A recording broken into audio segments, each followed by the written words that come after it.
Hello guys, so আজ আমাদের কাছে চলে এসেছে Oppo K12X 5G smartphone 6GB RAM 128GB স্টোরেজের সাথে আমার কাছে রয়েছে এবং এটি আজ পুরো আনবক্সিং ডিপ রিভিউ এবং এই প্রাইস রেঞ্জে প্রাইস বলে দিই 11,600 টাকাতে আপনি ফ্লিপকার্টের ওপর এই স্মার্টফোনটি পারচেস করতে পারবেন 6GB র্যাম 128GB স্টোরেজের সাথে।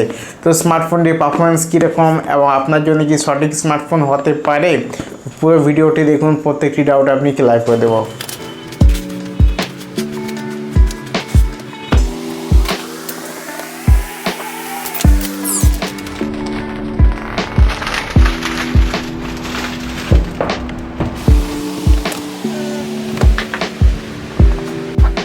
এর মধ্যে আপনি প্রথমেই পেয়ে যাবেন এই যে একটি ভালো কোয়ালিটির কেস। জি হ্যাঁ, যথেষ্ট ভালো কোয়ালিটির এটি কেস পাবেন এবং অন্য কোনো কোম্পানিগুলো সেইভাবে প্রোভাইড করছে না এরকম কোয়ালিটির কেস। এরই সাথে পিন পেয়ে যাচ্ছেন, মানে সিম ইজেক্টার টুলস, এবং এরই সাথে চার্জার পাচ্ছেন। জি হ্যাঁ, 45 ওয়াটের ফাস্ট চার্জার পাচ্ছেন, যেগুলো এখন এই প্রাইস রেঞ্জের মধ্যে অন্য কোম্পানিগুলো তো দেওয়া বন্ধই করে দিয়েছে।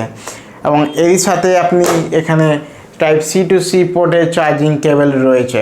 সো গাইস, স্মার্টফোনটি যদি ফার্স্ট ইমপ্রেশনের কথা বলা হয়, বেশ একটা প্রিমিয়াম লুকের সাথে স্মার্টফোনটি এসছে, যথেষ্ট ভালো।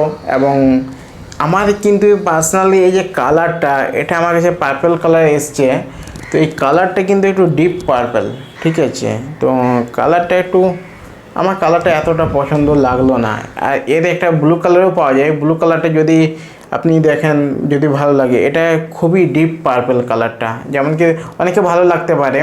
এবং এর সাথে এতে বেশ লাইট ওয়েটের একটি স্মার্টফোন এটা বলা যাবে, কিন্তু যে আলট্রা স্লিম যে ব্যাপারটা বলেছে কোম্পানি, আলট্রা স্লিমের ওই ফিলটা আমার ইনহ্যান্ড ফিল আসছে না আলট্রা স্লিমের ব্যাপারটা।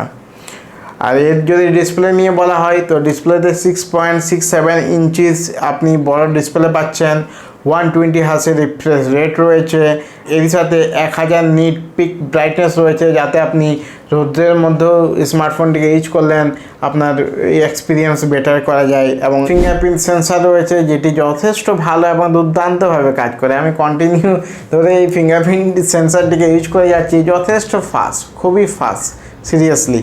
এবং নেক্সট পয়েন্ট হলো ক্যামেরা। জি হ্যাঁ, ক্যামেরাতে 32 মেগাপিক্সেল প্লাস 2 মেগাপিক্সেলের মেইন ক্যামেরা এবং এরই সাথে 8 মেগাপিক্সেলের ফ্রন্ট ক্যামেরা পেয়ে যাবেন। তো ক্যামেরা কিছু এক্সাম্পল দেখুন, ক্যামেরা ইনডেপথ রিভিউ বানাবো কয়েকদিন পরে। তো ক্যামেরার যে কোয়ালিটি বলবো, ইনডোর কোয়ালিটি সেইভাবে ভালো না, কিন্তু আউটডোরে আমি কিছু ফটো ক্লিক করেছি, যেমন কি আপনারা দেখতে পাচ্ছেন, মোটামুটি ভালো বেশ বলা যায়। এবং এর সাথে এই যে ভিডিও যদি বলা যায়, এতে আপনি 1080p 60 fps ভিডিও রেকর্ডিং করতে পারবেন, কিন্তু এর যে স্টেবিলাইজেশনের প্রবলেম আছে স্মার্টফোনটিতে, যদি আপনি মানে মুভিং অবস্থাতে কোনো অবজেক্টে ভিডিও করেন বা সেই ক্ষেত্রে আপনি স্টেবিলাইজেশনের প্রবলেম ফিল করবেন। এবং নেক্সট যে পয়েন্ট, তা হলো গেমিং পারফরমেন্স বা এর প্রসেসর। এর মধ্যে ডায়মেনসিটি 6300 প্রসেসর রয়েছে, যেটি কিনা একটি মিডিল রেঞ্জের প্রসেসর। এবং এই স্মার্টফোনটির মধ্যে আমি পাবজির মতন গেমকে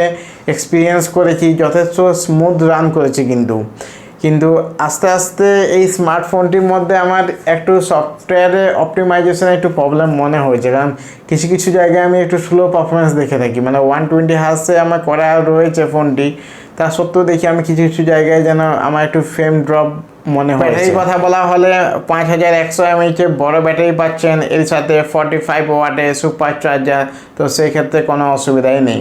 কালার OS 14 সাথে স্মার্টফোনটি রান করছে এবং অ্যান্ড্রয়েড 14 পেয়ে যাচ্ছেন, যেটি বেশ ভালো।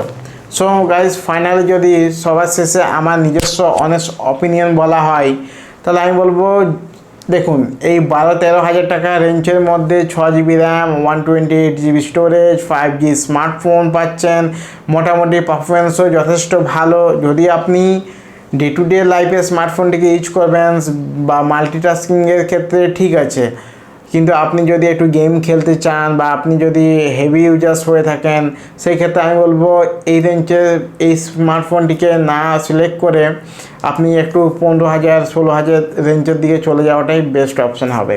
কেমন? তো গাইস, আমার এই ভিডিও যদি ভালো লেগে থাকে, তো তো একটি লাইক করে চ্যানেলটিকে সাবস্ক্রাইব করবেন। তো চলুন আবার পরের ভিডিও দেখা হবে। Take care, bye by.